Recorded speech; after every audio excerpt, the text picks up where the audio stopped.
Te vas a arrepentir por haberme dejado. Ahora otro culito ocupa tu lugar. Hoy se va a cagar la morra, ¿no? Cuando vea esto.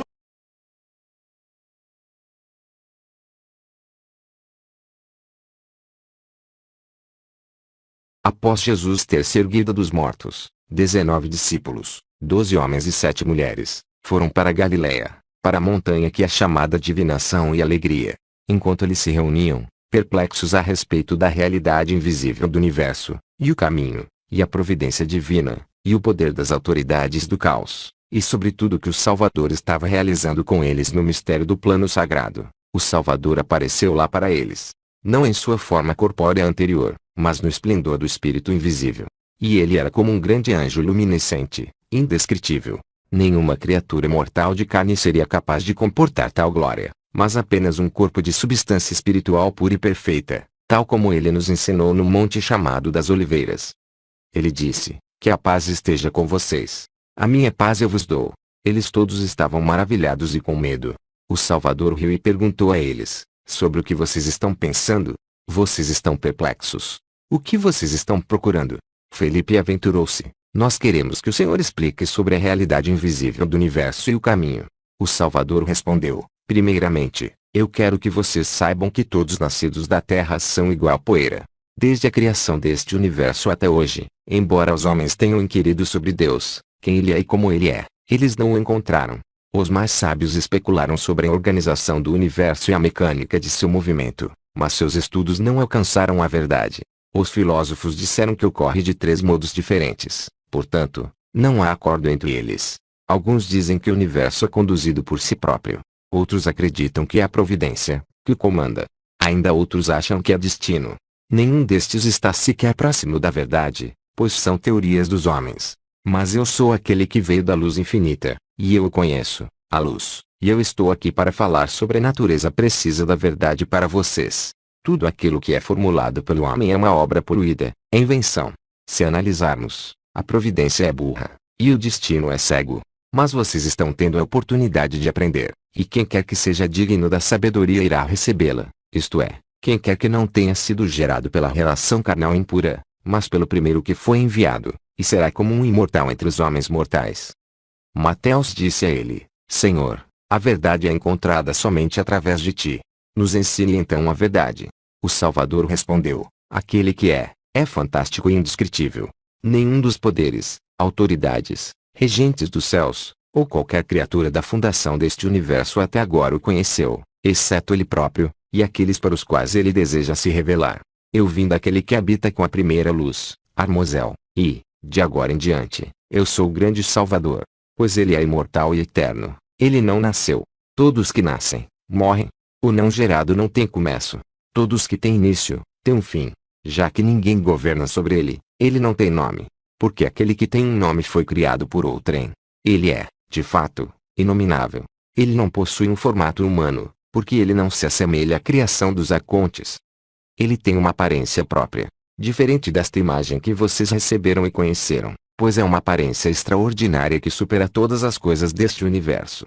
Olhando para qualquer lado, ele vê a si mesmo a partir de si próprio. Sendo infinito, ele é totalmente incompreensível. Ele é imperecível, e não se parece com nada. Sua bondade é imutável. Ele é impecável. Ele é eterno. Ele é abençoado. Embora ele seja desconhecido, ele se conhece permanentemente. Ele é imensurável. Ele é insondável. Ele é perfeito, sem qualquer deficiência. Ele é abençoado de forma imperecível. Ele é chamado Pai do Todo. Felipe disse: Senhor, então como ele apareceu para os perfeitos? O Salvador perfeito respondeu para Felipe: antes da existência de tudo que está visível, a majestade e o poder do Pai se manifestaram neles, já que ele abarca todas as totalidades enquanto nada abarca ele. Pois ele é mente total empenhada em pensamento, consideração, reflexão, racionalidade e poder. Todos os perfeitos também têm estes poderes, e são igualmente fontes do todo. A raça inteira deles, do primeiro ao último, já estava na presciência do Pai finito e não gerado. Tomé disse a ele: Senhor, Salvador, como os perfeitos surgiram, e por que eles se tornaram visíveis? O Salvador perfeito disse: Eu vim do infinito para dizer a vocês todas as coisas. O espírito que foi o progenitor deles, já que ele tem o poder gerador e disposição para concebê-los. Eles surgiram para que a grande riqueza escondida dentro dele pudesse ser revelada.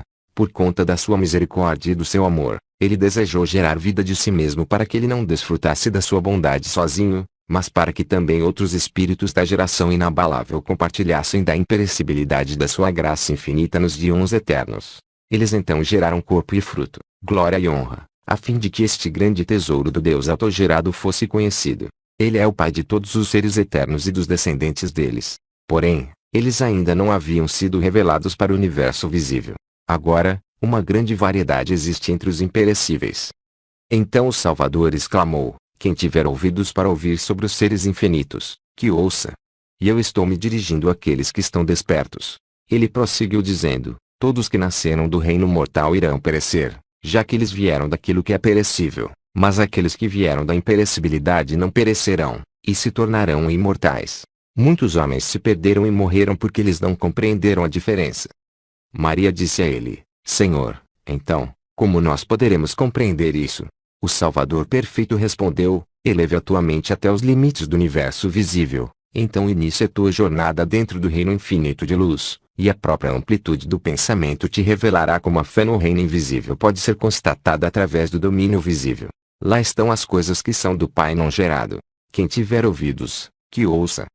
Ao invés de Pai, o Senhor do Todo é chamado de antepassado, pois ele é o progenitor daqueles que aparecerão, e, já que ele não tem começo, ele é mais precisamente chamado antepassado, observando a si mesmo dentro de si próprio, como espelhos paralelos que refletem uma imagem infinita. Sua aparência é a mesma, mas seu reflexo se manifestou como o alto Pai divino, o defrontante daqueles sendo defrontados, e o primeiro Pai não gerado existente.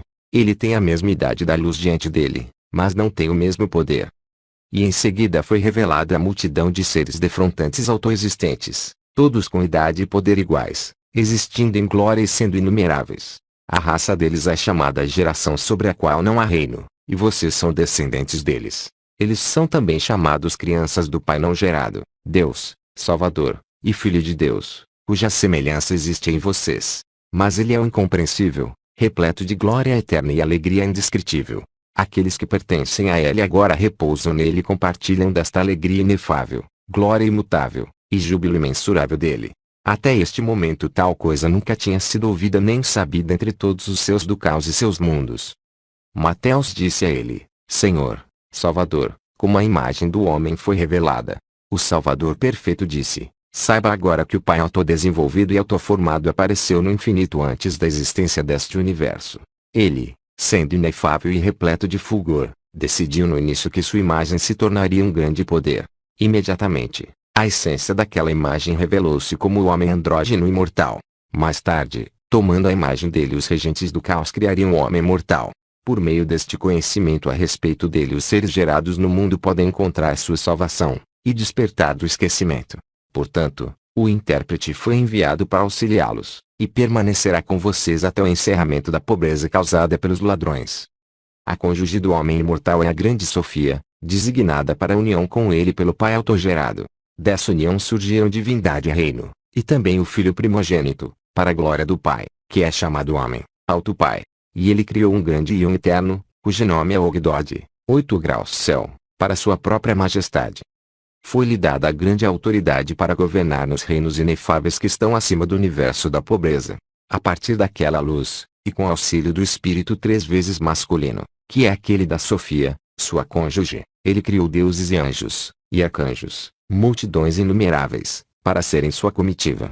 Por causa disso, Deus originou divindade e reino. E assim ele foi chamado Deus dos deuses e Rei dos reis.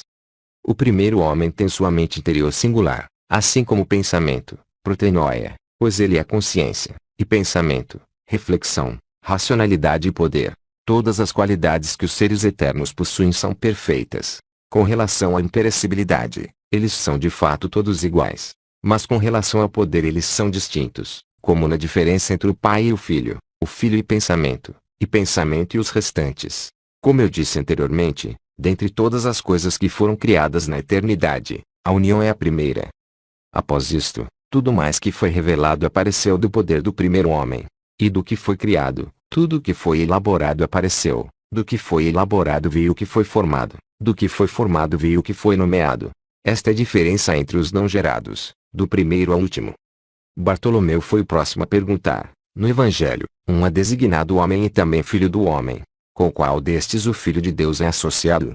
O sagrado respondeu, você precisa saber que o primeiro homem é chamado progenitor, mente autoaperfeiçoada. Ele refletiu com a grande Sofia e revelou seu filho primogênito andrógeno. Seu nome masculino é a primogênito, filho de Deus, e seu nome feminino é primogênita Sofia, mãe do todo. Alguns a chamam de amor. Agora o primogênito é chamado de Cristo. Já que ele possui a autoridade de seu Pai, ele criou uma multidão de anjos, inumerável, para ser uma comitiva do Espírito e luz. Seus discípulos lhe disseram, Senhor, nos revele sobre aquele chamado homem, para que conheçamos a magnitude precisa da glória dele. O Salvador perfeito disse, quem tiver ouvidos para ouvir, ouça. O primeiro progenitor pai Adão veio da luz resplandecente, portanto ele é chamado Adão, olho de luz. Seus anjos sagrados são indescritíveis, sem sombra, e continuamente se alegram em seus brilhos, um presente que eles herdaram do pai deles. A soberania inteira do Filho do Homem, Filho de Deus é repleta de felicidade indescritível e sem sombra, com regozijo contínuo sobre tamanha glória imperecível, a qual jamais foi ouvida até agora, nem foi revelada para os íons do caos e os mundos deles, que surgiram depois. Eu vim da primeira luz infinita e autogerada para explicar tudo a vocês. Novamente os discípulos disseram, diga-nos claramente como eles desceram dos reinos imortais e invisíveis para o mundo que está cheio de morte e agonia. O Salvador perfeito respondeu, o homem imortal consentiu com a Sofia, sua cônjuge, e revelou uma grande luz andrógena. Seu nome masculino é Salvador, genitor da raça perfeita. Seu nome feminino é Sofia, genitora do todo. Alguns a chamam de Pistis. Todos os imortais que vêm para este mundo, como uma gota da luz, foram enviados por ele para o universo do Arconte Todo-Poderoso, para que sejam seus inquilinos.